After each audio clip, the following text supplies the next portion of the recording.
Olá, boa noite. Dia 20 de julho é o Dia do Amigo. E o que seria da arte e da cultura sem esse sentimento tão importante que transborda em filmes, discos e livros? Não dá pra imaginar a Guerra nas Estrelas sem Han Solo e Chewbacca, nem a premiada série Rex sem Deborah Vance e Ava Daniels. E o que seria da música sem os três amigos tribalistas Arnaldo Antunes, Carlinhos Brown e Marisa Monte? E os trambiqueiros João Grilo e Chicó, de O Alto da Compadecida, de Ariano Suassuna? Se prepara que o Metrópolis, como um bom amigo que é, selecionou boas histórias para você hoje. Dá uma olhada.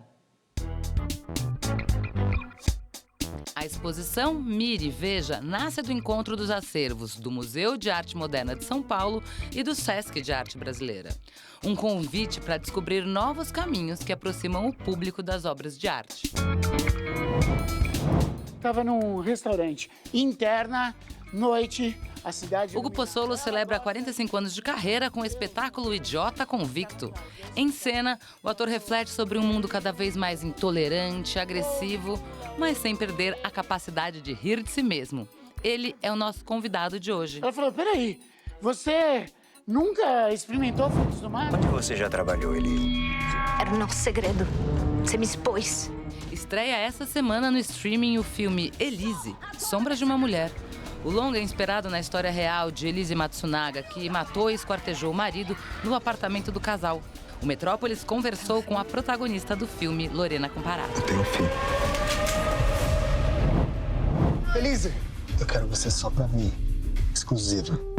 Lorena Comparato, bem-vinda ao Metrópolis. Muito obrigada. A gente está aqui para falar sobre a nova biografia de Elise Matsunaga. Eu queria saber de você, primeiro, é uma personagem polêmica da vida real, certo? Mas tem, ao mesmo tempo, também muito material dela circulando por aí para você pesquisar. Bom, acho que uma atriz, o que ela mais quer na vida, quando ela vai construir uma personagem, é material. Como você falou, tinha muita matéria de jornal, muitas entrevistas. E o roteiro, assim, eu sou filha de roteirista, eu sou roteirista, então, para mim, o roteiro é sempre o nosso mapa, o nosso guia, né, do que a gente vai contar naquela história. E esse filme traz um recorte inédito, né, contando essa história de um ponto de vista dessa mulher, que é muito complexa e tem muitas sombras. Onde você já trabalhou, Elise? Como trafegar nessa linha tênue entre você não fazer ela parecer simpática demais perante aos olhos do público, mesmo sabendo que existe um crime hediondo por trás ali? Acho que particularmente a história da Elise é uma personagem muito particular, porque ela tem uma especularização em volta dela muito grande há muitos anos, né? Então, eu acho que o que me confortou, de certa forma, foi me colocar no lugar de atriz e entender que tem excelentes roteiristas, né? O Rafa Montes e a Mari Torres escrevendo esse roteiro, escolhendo esse ponto de vista. Então, são ali vários olhares para escolher como a gente vai contar esse ponto de vista inédito. Era o nosso segredo. Você me expôs. Você tá muito neurótica. Eu acho que no meu trabalho como atriz, você tem toda a razão, assim, que o meu ideal é que ele fique um trabalho complexo, fique um trabalho dual, fique um trabalho plural e que tenha divergências de opiniões em algum lugar. Eu acho que um filme ele é bem sucedido, um filme de true crime, quando ele gera discussões. Você tem certeza que ele não disse mais nada antes de sair? Ele disse que ele ia voltar tarde. Uma coisa que eu gostei muito no filme é que ele não é completamente linear. Isso é uma coisa que já foi pensada desde o início? Como é que você acompanhou esse processo? Como é que foi? Isso foi muito pensado desde o início, assim, no roteiro. E eu acho que durante a criação, foi uma criação muito coletiva em algum lugar, né? De ter muitas vozes, todo mundo se ouvindo. Então, foi muito incrível ver como todas as equipes foram se azeitando para contar essa história. Ele prometeu que ele ia ser diferente. Você tá histérica. Eu queria entrar um pouco mais na área da parte física. Tem realmente um preparo intenso, né? Inclusive na própria parte do crime, efetivamente, tem aquela cena, eu achei uma cena impactante. Muito difícil. Não é uma coisa que eu tenho a menor identificação. Então, eu estudei anatomia, né? Muitas coisas, os laudos. Eu estudei muito para fazer essa personagem de diversas formas diferentes. Ai, eu só quero que ele esteja bem, só isso. Então, acho que esse filme é uma oportunidade de gerar reflexão, da gente se pensar como sociedade, dos homens refletirem como homens, das mulheres refletirem como mulheres, né? De todos os gêneros, na verdade, se entenderem o que são as dinâmicas tóxicas de relações íntimas entre humanos. Até o fim. Vamos de teatro? Todo mundo conhece aquele tipo que acredita que está sempre certo. Este tipo de comportamento é o ponto de partida de Idiota Convicto, monólogo que celebra os 45 anos de teatro do Hugo Pozzolo e os 35 anos do Grupo Parlapatões. Um texto que tem a cara deles, que faz a gente rir e refletir. E ele está comigo hoje, o protagonista dessa história, Hugo Pozzolo. Bem-vindo ao Metrópolis, Hugo. Obrigado, feliz de estar aqui mais uma vez, poder falar desse espetáculo e dessa trajetória toda. Então, que maneira foi essa? Por que celebrar, então, os seus 45 anos de palco com um monólogo, com este espetáculo? Olha, uma loucura. Eu estava fazendo um projeto para um edital, quando eu olhei o meu currículo, falei, gente, 81 profissionais. Aí fiz a conta, falei, 45 anos. E eu já tinha experimentado alguns textos que fazem parte desse espetáculo, pequenos quadros, né? Eu falei, isso aqui tem que ter uma amarração, ele pode fazer um sentido daquilo que represente minha trajetória sem que eu esteja falando de mim mesmo. Perfeito. E aí esses personagens, essa situação social, política que a gente vive no mundo hoje e como eu me colocar diante disso. Tem uma coisa, como você falou, você experimentou alguns textos, outros textos são novos, né? São 5 autores que escreveram. Eu queria que, então, que texto é esse, que peça é essa que o pessoal vai assistir? Olha, aconteceu que eu fui ganhando presentes. O primeiro deles do meu mestre de dramaturgia, Luiz Alberto de Abreu, que há muito tempo atrás fez um texto para refletir sobre o humor, sobre a comédia. E eu escolhi um trecho de um texto dele, que é praticamente o texto que encerra, de uma pessoa, um homem que encontra um objeto inusitado na calçada. E aí vieram outros convites. A Maíra Dvorek e a Ana Sagese fizeram um texto para o Festival do Minuto, quando os Parlapatões fizeram na pandemia. Eu falei, nossa, tem uma identidade muito grande com o que vocês escrevem, e fizeram um texto que é Deus no comando. Né? E a gente vai brincando com essas situações. E a Michele Ferreira fez um texto também que era para o começo, a ideia desse espetáculo, já era a ideia de ser Idiota Convicto, e ela escreveu Homem Fatiado, que é realmente um bloco grande do texto e muito significativo, porque, no fundo, falando de idiotas em geral, eu estou falando do tipo de idiota que eu sou. Então, é bom que a gente se ridiculariza, porque aí você não fica só no lugar de criticar o outro, né? E aí teve também um molho seu que foi olhar essas histórias e entender como transformar tudo isso numa coisa só? Exato. Eu acabei pensando que é um pouco a marra do próprio espetáculo, que é um ator, ele não é a sua personagem ou as suas personagens, mas, ao mesmo tempo, as suas personagens são um pouco daquele ator. Como é que a gente se entrega? A gente está entregando o corpo, o nosso pensamento, as nossas emoções, e como é que a gente se divide nisso? E eu falei, eu acho que essa é o mote para reunir todas essas personagens dentro da cabeça desse ator e que são os fluxos de pensamento. O pensamento hoje, na dramaturgia contemporânea, é algo que vem muito para a cena. Antigamente estava escondido. Sim. Hoje em dia o teatro é muito narrativo, muito performativo nesse lugar. As pessoas estão expressando o que elas pensam sobre as situações. Aí eu quis colocar esse olhar dessa personagem que, no fundo, sou eu mesmo, mas não sou. Não quero me representar, eu até brinco na peça. Não tenho nada interessante a contar sobre mim mesmo. Mas é legal como a gente pode dizer do mundo. Porque é uma tendência, eu acho, talvez no teatro, de muito as pessoas falarem das suas experiências, das suas dificuldades. Sim. Eu acho que, como palhaço, eu tenho que falar do ridículo da humanidade de uma maneira geral. Cara, vamos ver um trechinho? Então, a gente tem um trechinho para ver aqui. Vocês estão interessados no quê? No poder. Nesse poder que nós temos. Cada um de nós tem um poder. Vocês pagaram muito para estar aqui, pagaram para estar no auditório, pagaram para estar na live. Então, vamos explicar o que é esse poder? Vou ensinar para vocês. Você que está aí acompanhando a live, presta atenção. Eu vou ensinar o que é onipotência, o que é onipresença e o que é onisciência. Não é um conceito virtual, abstrato, não. Eu vou ensinar para vocês como ser onipresente, como ser onipotente, como ser onisciente. Agora, essa dica eu vou dar depois que subir a quantidade de pessoas na live. A gente está rindo aqui assistindo, porque não tem como não rir diante desse personagem. E não tem como não rir diante de um palhaço. Hugo, isso é uma coisa que eu acho interessantíssima. Seja como produtor cultural, seja como ator, seja como diretor, você já interpretou muitas funções dentro da cultura. Mas você continua falando, eu sou um palhaço. Eu acho que tem que afirmar isso sempre, porque Os palhaços, como vêm da cultura popular, parece que ficam colocados numa caixinha do lado, né, com menor importância. Então, eu gosto muito de valorizar essa função, que foi a função que me fez ser artista para valer, que eu me coloquei para o mundo, que eu consegui me expressar. Então, eu sempre estou ali. Preferencialmente me chame de palhaço. A gente vê essa cena, a gente já começa a rir, não tem jeito. Vocês também estão celebrando 35 anos de Parlapatões, a peça está nesse espaço, não é isso? Exatamente. Porque também, então, esse momento, eu queria um pouco, né, essa celebração de vocês, de que maneira que a peça dialoga com tudo que vocês construíram, né? Olha, é uma coisa incrível, é um grupo com 35 anos de idade, com mais... Esse é 71 espetáculos, essa 71º, esse é difícil. Olha só, difícil. Mas, enfim. E o Espaço Parlapatões, o nosso teatro, tem 20 anos, é tudo número redondo, assim, né? Então, achei que era um bom momento de começar a celebrar os 35 anos pelo solo. A gente já fez apresentações do nosso espetáculo para crianças mais recente, o Dito e Feito, lá no Espaço.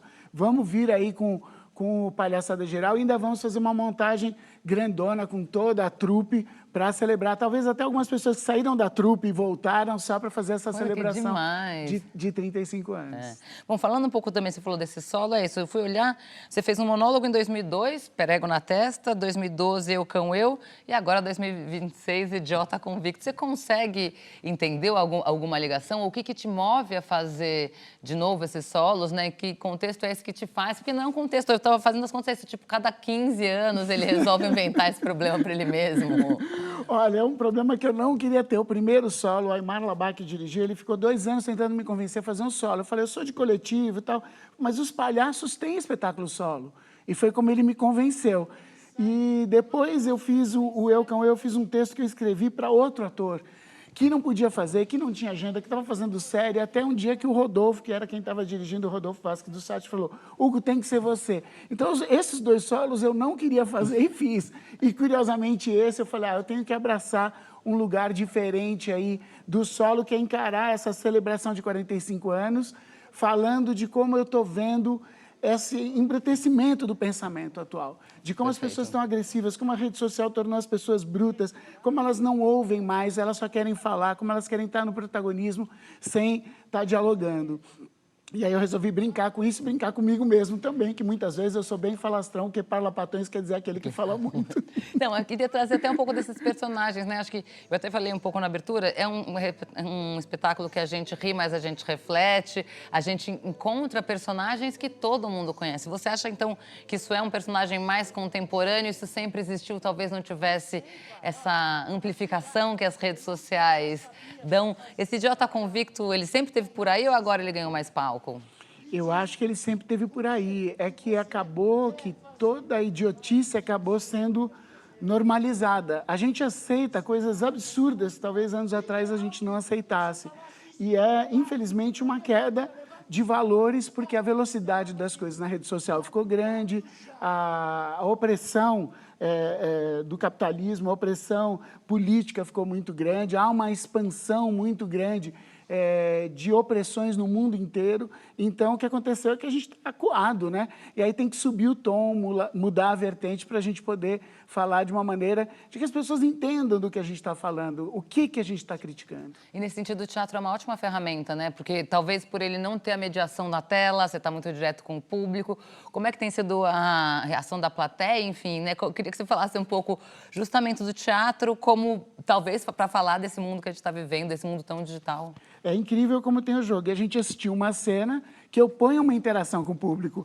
E ali eu fiz, num ensaio, para a gente poder gravar, só o anúncio do que vai acontecer. E é nessa interação que eu percebo que as pessoas caem a ficha de que a gente está rindo de pessoas que a gente acha que são idiotas, mas a gente também se comporta de uma maneira idiota. E o único jeito de transformar é a gente se enxergar no ridículo, como faz um palhaço, para querer que a humanidade não fique nesse ridículo e possa se transformar. Para a gente terminar assim, 45 é só metade de uma vida, nem metade de uma vida aqui que a gente... Como é que você avalia essa carreira, assim, de uma maneira mais, né? Quando você olha essa retrospectiva e esse ponto que você chegou?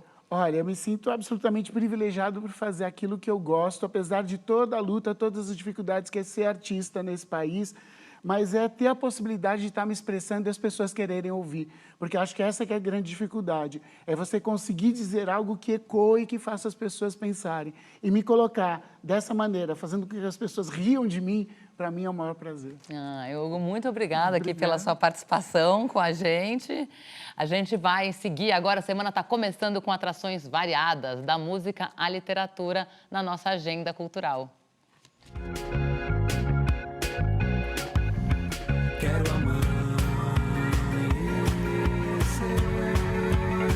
O Mombojó faz show de solar. O álbum coloca o corpo no centro da experiência musical, propondo comunhão e ritmos sem abrir mão da sofisticação harmônica.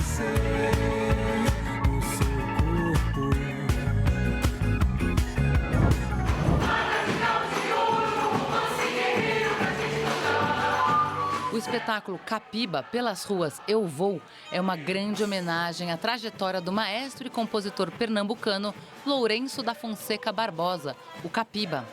A montagem reúne 43 bailarinos e cantores, acompanhados por uma orquestra de câmara com música executada ao vivo. Uma experiência que já emocionou mais de 33 mil espectadores pelo país.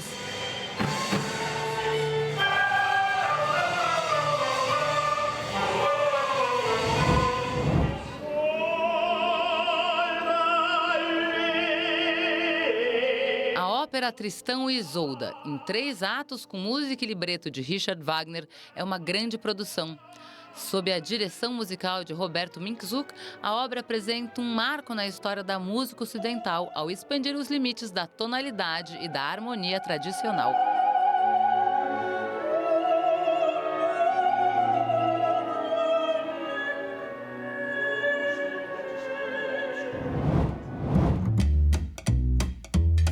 A 24ª Festa Literária Internacional de Paraty homenageia a poesia de Eurídice Fontella.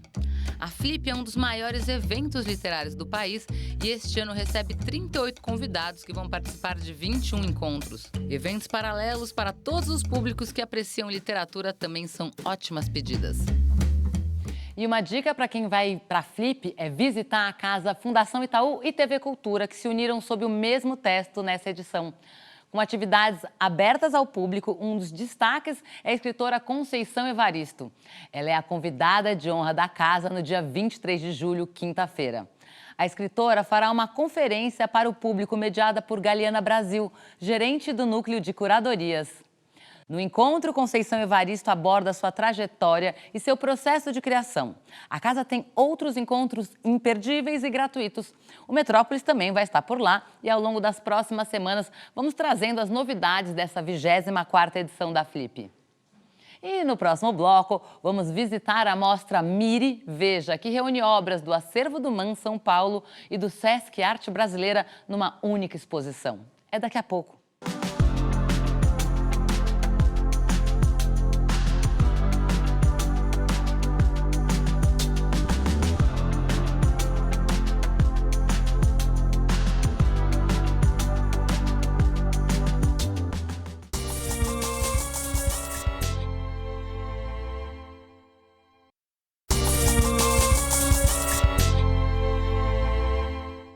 E o Metrópolis volta com notícia para os fãs do universo Marvel. Foi divulgado hoje o trailer oficial de Vingadores Doutor Destino, que estreia no dia 17 de dezembro nos cinemas. Na trama, o vilão será vivido por Robert Downey Jr. Essa será a primeira aparição de Doutor Destino e prepara o terreno para um dos maiores encontros da franquia, com heróis icônicos de 3 universos diferentes. Eles são colocados em rota de colisão mortal e enfrentam uma ameaça existencial sem precedentes, diferente de tudo que já vivenciaram antes. Presume nothing except this. If you return, you will return as brothers and sisters. E vamos de arte visual. O MAN São Paulo invade o Sesc Bom Retiro com a exposição Miri Veja. São cerca de 50 obras espalhadas por todo o prédio, transformando corredores, biblioteca e galerias num espaço expositivo.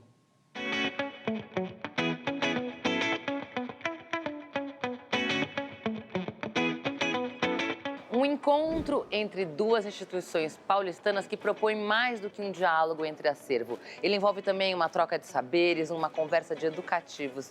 Eu estou falando da exposição Miri, Veja, MAN São Paulo visita o Sesc Bom Retiro.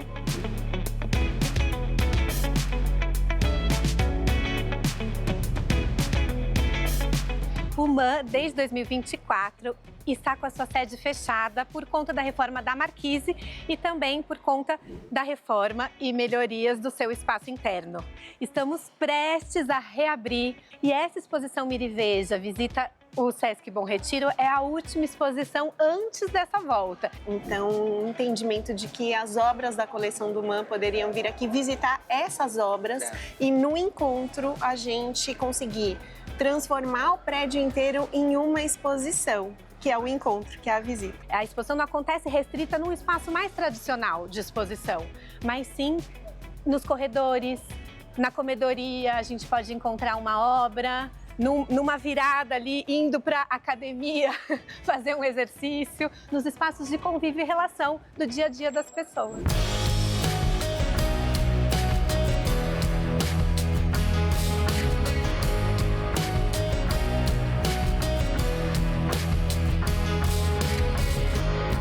Quando a gente começou a habitar o prédio, daí a gente entendeu, por exemplo, que uma das obras que interessava pra gente que estivesse em todos os andares é uma obra da Amélia Toledo, que chama As Paredes Têm Ouvidos. Essa obra diz muito do que é a gente escutar e ser escutado, o que a gente aprende com a instituição e o que a instituição aprende com seus públicos. E essa exposição, então, ela pensa não só trazer a coleção de obras de arte aqui para o Sesc, mas também as coleções de mediação cultural, considerando os jogos pedagógicos criados pela equipe do MAN Educativo. E tem um outro ali do Nelson Lerner, o construtivismo musical, né, trazendo o ritmo aí das notas e das cores do preto e do branco, como se fosse esse teclado de um piano.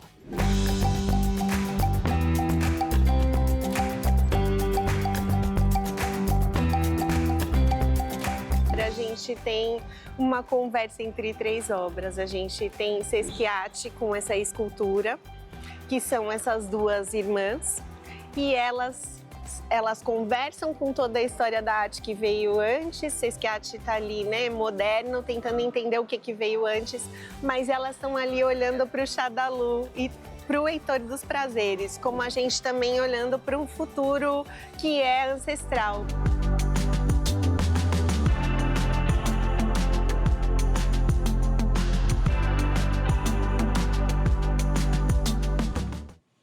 O jogo Ragnarok Online Latam está comemorando um ano da versão regional para a América Latina. O game, que foi uma febre no início dos anos 2000 aqui no Brasil, foi o primeiro contato de uma geração com o universo gamer. E uma série de atualizações estão previstas para rolar até o fim deste ano. Ragnarok é um MMO, é um jogo de 23 anos aqui no Brasil, né? É como se fosse um RPG digital. Massive Multiplayer Online Game, assim. E o Rag se enquadra nesse porque você tem uma gama muito grande de personagens, né? Hoje são mais de 80 personagens que você pode criar. E milhões de mapas que tem uma infinidade de mapas legais. E cada expansão que a gente vai lançando, o Rag, como um bom MMO, ele lança várias expansões e novos mapas para a pessoa se aproveitar. Você começa num navio naufragado. O capitão tem cabeça de alce e você não sabe se deixou algum marujo ferido para trás. Se isso não é o começo de uma grande aventura, eu não sei o que é. Eu jogo já faz mais de 20 anos, desde quando o Ragnarok chegou aqui no Brasil. Já passei por diversos momentos da minha vida, desde a adolescência, a fase adulta e agora na fase pai. E sempre nessas fases eu tive experiências diferentes. O melhor dele, na minha opinião, é eu ter a experiência de conhecer pessoas novas, pessoas que vão me trazer coisas diferentes do meu cotidiano, vão me deixar aprender sobre a minha classe, né, o meu personagem no jogo e poder compartilhar com elas isso.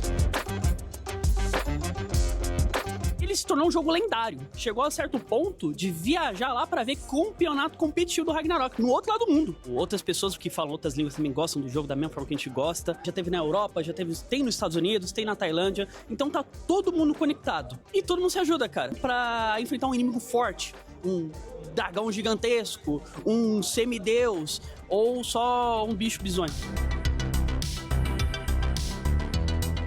A gente lançou o Latam agora, né? Lançou faz um ano, que é uma proposta para trazer para a América Latina.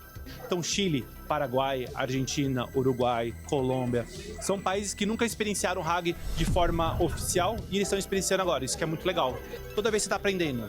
E os updates que a gente traz, normalmente traz um mapa novo, um monstro novo, um MVP, que é um boss novo.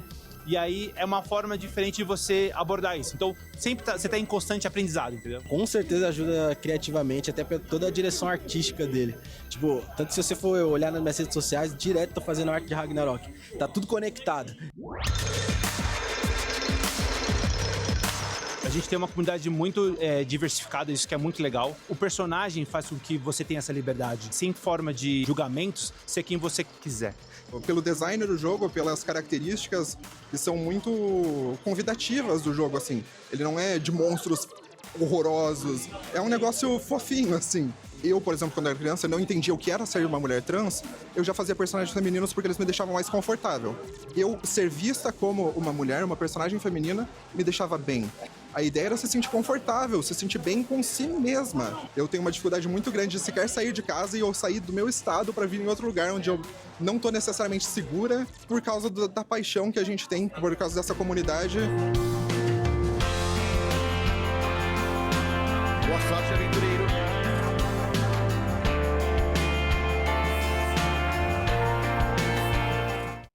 E esse foi o Metrópolis de hoje. Obrigada pela companhia e amanhã estamos de volta às 10 da noite, depois do Jornal da Cultura. Um beijo e até lá.